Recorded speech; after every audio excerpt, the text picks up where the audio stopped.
Okay, this is the third time I've tried this live stream stuff. Let's see what happens. Um, Mrs. G's in the other room. I don't know if she's too close to the box here that's sending things out. I guess she's on. And if it continues to do this, then I guess live streaming is not going to be a possibility for What's Up with Richard. Um, I could give you a little tour of the room while I'm just sitting here. I'm in my Sparty room. I guess I could pick this up. Does that work? Oh yeah, look at that. There's our football and baseball stuff over there. Sparty stuff. It's still doing it. It's still doing it? Yeah. Oh my goodness gracious. What is going on that it's going to continue scrolling like that? I don't know.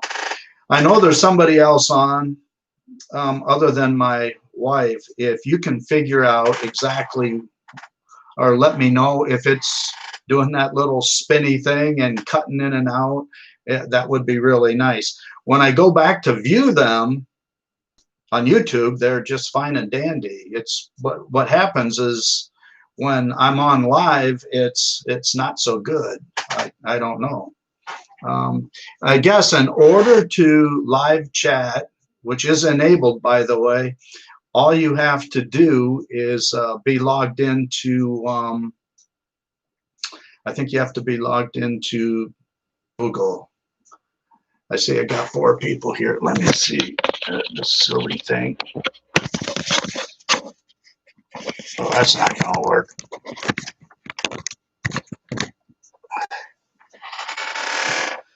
Oh, that's better. So anyway, a tour of the room. Mrs. G's got clothes hanging here. That's sort of cool. Eventually, if I do this more than once, I'll do it. I see I'm down to 2 people. So some people are just looking at this face and going, "Oh my Lord, what's this guy doing on here?" But yeah, I'm having all kinds of trouble with this going in and out, and I don't understand why. I'm just not tech savvy enough. I've tried it on the laptop. I've tried it on the computer. Maybe it has to do with our internet. I don't know. Anyway, you're watching What's Up with Richard. I have been on for, what, 11 months. I've done 60 videos. Well, number 60 is coming out tomorrow. It's a tribute to 9/11. It's about a minute video that I took in one of our local parks. I also have another one coming up on Wednesday on a bicycle trip that I took, and it went pretty well. I just rode up to the state park. It wasn't a real long ride. I think the whole thing was less than 40 miles, but just to get out of the house, the campground was pretty much free of people. There were a few people there. It was a Sunday night, so most of the folks had gone home, and I know they've been promoting trying to get people to come into the state parks during the week. They were hurt pretty bad during the beginning of the COVID thing. So I still don't have anybody chatting here, so I should try to let Mrs. G in on how to do that. Oh, wait a minute. Oh, Robert, I see. How's the biking? Okay, boy, I'll tell you. Bob, I can see you popping up here. Am I doing this kind of thing and blanking in and out? Yes or no? If you'd let me know, I'd appreciate it, because Pat's in the other room, and the thing is just going crazy. Oh, it's not doing it. I wonder if she's too close to the source here. Well, oh my goodness, now I feel like an idiot. I've been doing this for the 3rd time. And the bicycling, well, I haven't bicycled a whole lot. Like I was just saying, I did one up to the state park, camped out overnight. I did a video on that one. That's coming up on Wednesday. Oh, I'm loud and clear. Oh, maybe that's not a good thing. I can't tell you. Anyway, it was a nice day. The temperatures were nice. It got down to, I thought it was going to get colder, but it got down to 60 degrees. So the sleeping in the tent was nice. There was no dew on the outside in the next morning. There was no dew on the inside. So yeah, it was a pretty pleasant trip. I walked 18 holes of golf today. Maybe that's why my brain's not working so well, because it was at Lake Michigan Hills, and there's a reason they put the word hills in there, simply because it's hilly. Pulling that cart up some of those hills was not exactly fun, especially on the back nine, where it was more hilly than normal. So anyway, I thought I'd give this a shot and see what happens. The video that's done the best for me, I don't know if you saw it, Bob, but it was the 2,000-mile Fuji review, and that almost has 400 views on it. That guy had 398. It was like, are you kidding me? Have all those people watching that review? So actually, maybe something good came out of it. So I did find, now I see that you didn't have to worry about this, Bob, but I found my draft card. And the draft started in what, 1917, when in World War I they were trying to raise 1 million. People love reviews. Absolutely, I know they do. I might do one on my Trek, the road bike. That bike I've had now for 7 years, and just now I had to put some work into it. And that was my fault, because I dropped the chain and it got caught in between, the spokes and the sprockets back there. And I think I loosened something up and did not realize it. And the whole rear end was wobbly. And yeah, you know what happens with bearings and cones and stuff like that when that happens. So I got a complete tune-up on it for the first time in 7 years. So anyway, I was talking about this draft card. You young people don't have to worry about this, but in 1973, I wasn't sure I was going to be able to finish my last 2 years of college, because the Army was coming after me. I was very lucky, because they started to de-escalate the Vietnam War in 1972. And by 1973, they weren't drafting as many people. And I had a very low draft number. My draft number that they did in February 1972 was 74. It was pretty low. So I had an idea that I might have to take a little trip to Detroit and get a physical done. And one of my good buddies, his number was as low as mine was, and he said, they're not drafting me. So he quit school and joined the Navy. He asked me if I wanted to go into the Navy with in the buddy system, which I believe in those days meant you could go through basic training together. And then, of course, the way I get along with wavy water, the Navy was not anywhere near anything that I would ever consider. But it was sort of interesting. You didn't have a lot of choice. This was supposed to be on your person like 24 hours. If you didn't have it on your person, you can't alter it, you can't forge it, you can't doctor it, you're not supposed to knowably knowingly supposed to destroy this. And yet back in the 60s, you saw how many guys burning their draft cards. Now, the penalty back in those days, I believe, for not having a draft card was a $10,000 fine and 5 years in prison. That was one of your choices if you decided to do that. Another choice that you had back in the 1970s was to do what? Flee to Canada. I didn't feel like doing that. Another choice you had was to join the service like Keith did, or the other choice was to just get drafted and head overseas. So, wow, I just couldn't believe that I still have this thing after all those years. By the way, they ended the draft in July of 1973, and that's when I would have had my 20th birthday, and they were drafting guys right around the age of 20. So got lucky there. I just feel for all those fellas that weren't as lucky as I was. I know my dad went through the same thing because he was of age during the Korean War. And he said the same thing. I think he got some kind of a college deferment. And then the other thing that happened was he was married. And those two things were able to, he was able to be deferred for that. I didn't have any deferments. I didn't have heel spurs or anything. So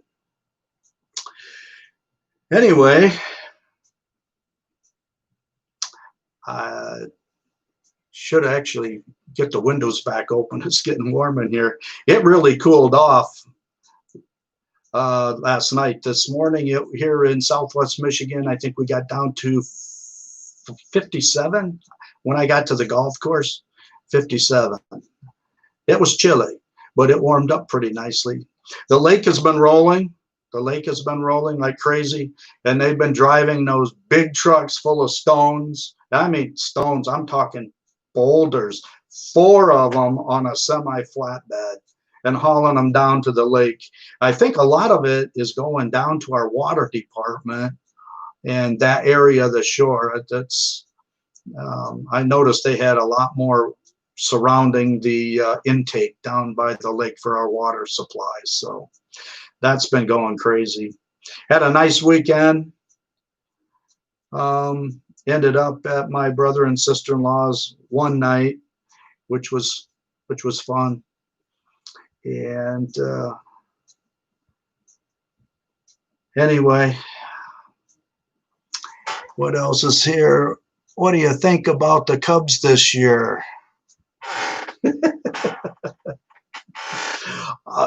You know, Bob, that is not the question to ask me. That's the question to ask my daughter. Kim just goes crazy over the Cubs. I have sort of, you know, they won the World Series, so it spoiled all the fun for me. It just, so I haven't really followed them. I do get updates for the Tigers. I get updates from ESPN for the Tigers, the White Sox, the Cubs. But yeah, I don't know. I just, the interest is just sort of dwindled off. I mean, I still have right there the world, what is that? It says world champions. Yeah, world champion pen. I never thought I would ever see that in my entire lifetime. You know, after 100 and how many years, and all those years when I was a kid, I would run home, watch the doggone baseball games, and they'd end up losing. But, you know, they were the lovable losers. But, you know, you always had your heroes. You had your Ernie Bankses, and you had your Billy Williams, and your Don Kessingers, and your Glenn Beckerts, and all the rest of them. Mr. Number 10, our third baseman, Ron Santo. I mean, those were the days, the 60s.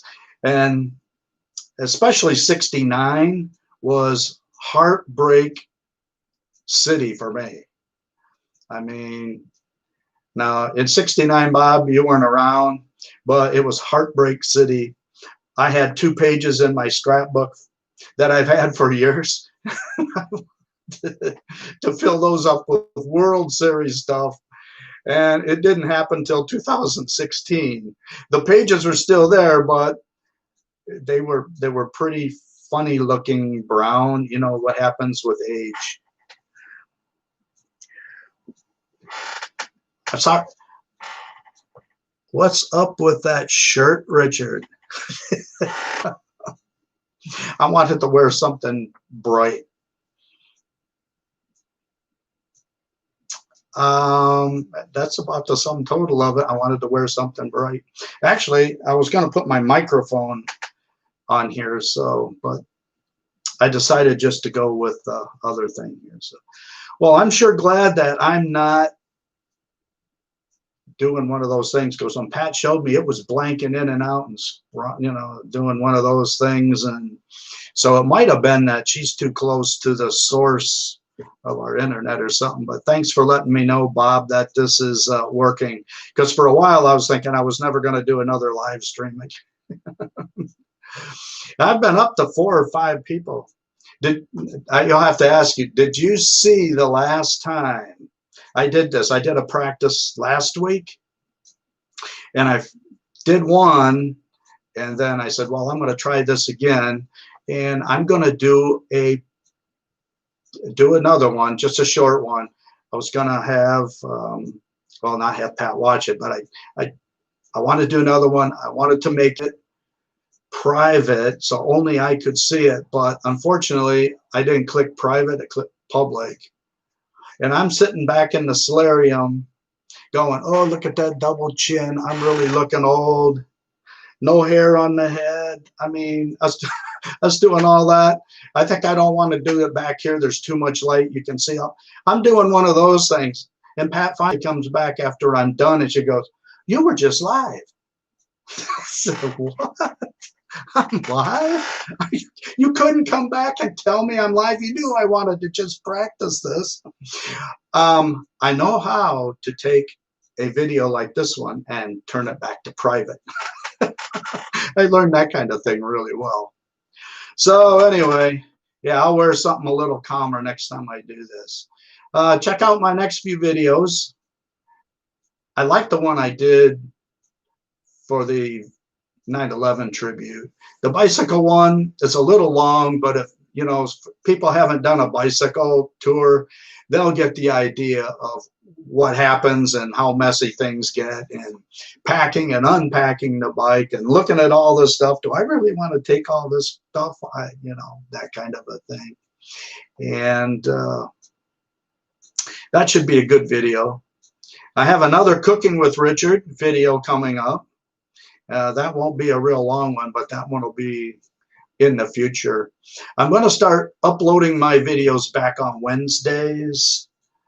Sundays just didn't seem to work too well. So, of course, it might just be that my videos are sort of crummy. And I know from watching a lot of the guys who explain how to do well on YouTube that you really have to have a niche, and that variety channels like mine just don't do very well, and it takes forever to get a group of people to come in and watch. So I knew that was going to be a problem. But and I have one other video that's in the camera that is when we were over in Naperville, Illinois. We did a one of the 4 largest instruments in the United States. Now that happens to be a carillon, but it is an instrument, and this is one of the four largest ones in the United States. So I'll do a little video on that down the road also. So, and whatever else I can find. I have a couple other ideas, but they're going to have to be road trips. And I know that part of my family will be really happy, because I'm heading over to South Bend to video something there that all you guys might be interested in. And did a little bit of research on it.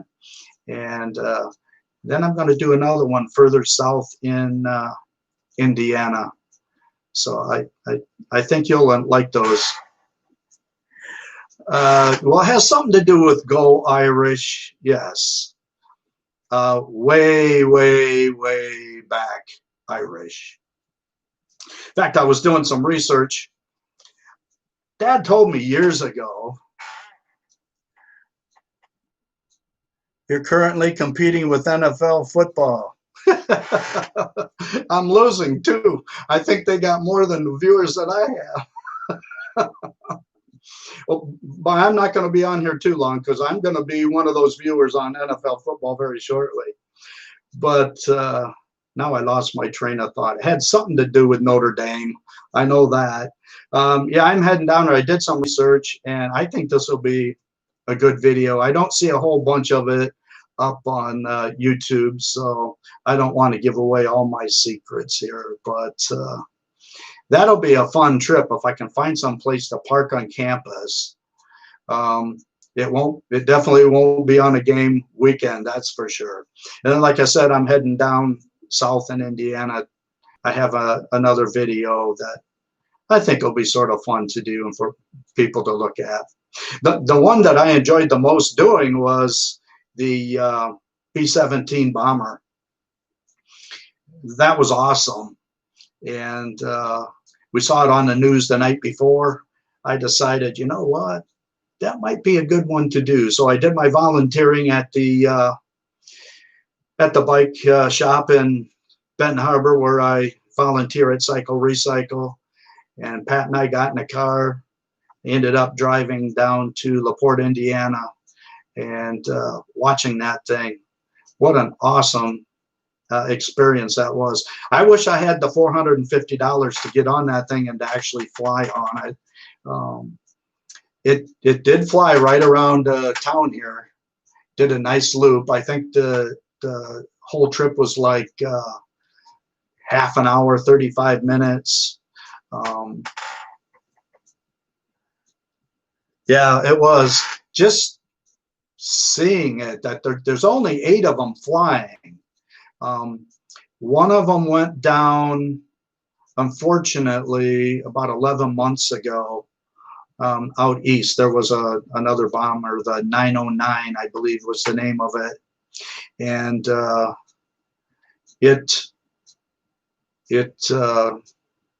unfortunately crashed with passengers. So some of them survived, but unfortunately the pilots and others didn't.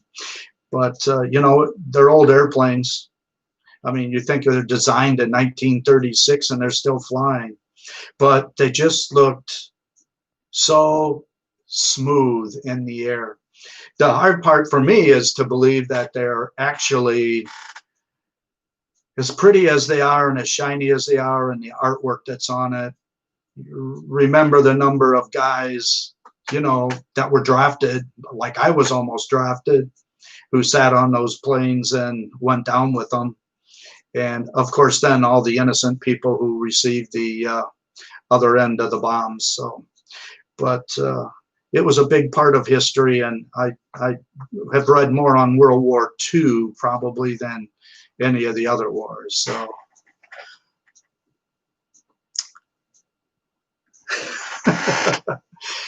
hey Sean, how you doing? I did play golf today. It would have been better had I been flying over the golf course than actually being on it, because but there were things flying. My golf balls were flying this way, that way. And I knew it was not going to be a good day, Sean, because my very first shot, I hit off the inside of the club and it dribbled. Thank God it got past the ladies' tee, because you know what happens if it does. At least that's what your grandfather told me. But I was able to walk the whole course, and I felt good when I was done. So something's been good about me walking golf courses. However, we did a scramble, and I was teamed up with Lou, and we lost the front nine. So I had to buy lunch for myself and my competitor. And yet we beat them on the back nine, and ultimately we won by one stroke. So it all wasn't a total failure. And I did play better on the back nine than on the front nine. But I do need to fix my pitching wedge. Can I just do that with epoxy? I have it out there, and the shaft and whatever the hosel came out. I need to get that club back, because there was a couple shots that I used a 9-iron and I went over, and of course I used that 52 and I was way short. I don't know. I just don't have a feeling for that, I guess. So, is there any score with a football game? I don't know. Mrs. G's out there watching this thing. She's more into it. Goldsmith.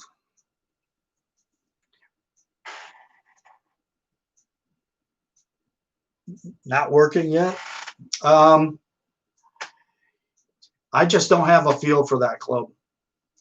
Not around the green anyway. So I'll be on YouTube. I've already been on YouTube. I watched one guy fix a golf club, so I have some idea of what I need to do. So I wonder if this is a touch screen. No. Make sure the epoxy is the right stuff, or it will just keep on breaking. All right, I'll have to, I know there's a couple videos out there that they suggested what to do, how to mix it, and how he poured it in, and the process he went through. So, yeah, thanks for the hint there. So, anyway, I think it's time for some NFL football. What do you guys think? Looking forward to it. Oh my gosh, you know the sad thing about it? I might actually be looking forward to Notre Dame football. At least it's college football and it's local. So all you Irish fans will be happy. Us Sparties, of course, I'll be honest with you. It's probably not a bad thing Michigan State isn't playing this year, because I saw their schedule and more than one person said, I don't know if they're going to win a whole lot of games. And I was thinking 3, and if they're lucky 4. And maybe if that guy in Ann Arbor doesn't call a very good game, maybe that will be one. That would make the season, I think. Anyway, okay, I think it's time. It's 8:30. I've been fiddling around with this long enough. Thanks, Sean, for showing up. Thanks, Bob, for showing up. We've been on for 28 minutes on this one. I don't understand why Pat's was doing that. So anyway, you all have a good night, and I'm going to end this stream. Thank you. And I'll be doing another one in a couple of weeks, I think. Hopefully I'll get used to just talking. It always helps when I have a few people here that are adding on to it, because just sitting here talking, it just doesn't make it. So anyway, see you both later. Hey, Sean, if you want to play some golf, let me know. Okay? I appreciate it. It's good fun. It's good fun. We have good fun. We're lousy golfers, but we have fun. So, all right. Thanks a lot. We'll see you. Thanks for watching What's Up with Richard.